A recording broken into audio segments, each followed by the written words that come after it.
Meron akong buko guys. Nilagyan ko ng yelo.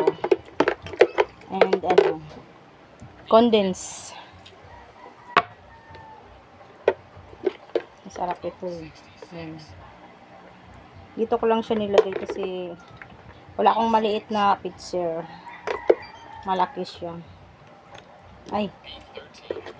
Tapon. Natapon yung siya wow.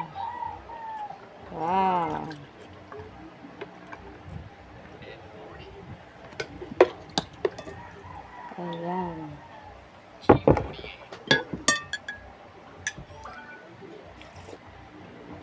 Sarap.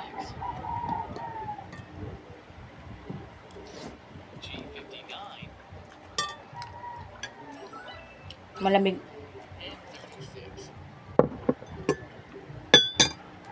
Saan tayo ito?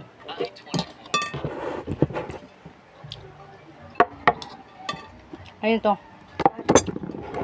O na. Damay mo yung buko. Kasama ko pa yung aking mga dalawa kong delagita. Kasi mamaya sila, papasok lang sila, panghapon sila eh. Yung aking bunso ay nasa school na, hinatid ko na siya. Pag ganitong oras sila nakakasama ko dito sa bahay kasi panghapon.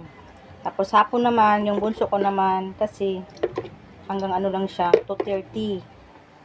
So, lahat ng gawain ay akin. Nako! Ano kayang gagawin ko nito? Kunti na lang yung oras yung pahinga ko.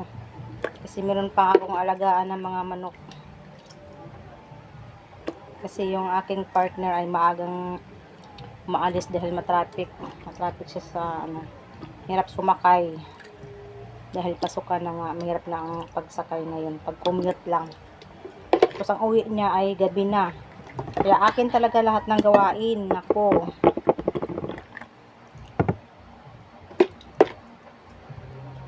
Yan. Kumakain pa ang aking mga dalagita. Ito yung aking buhay.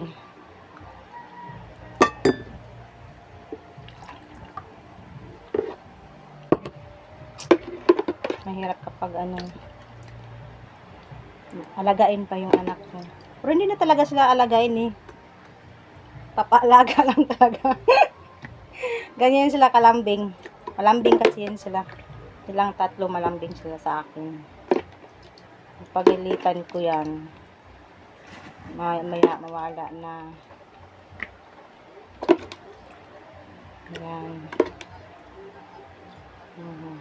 Just na. Ano sa'yo?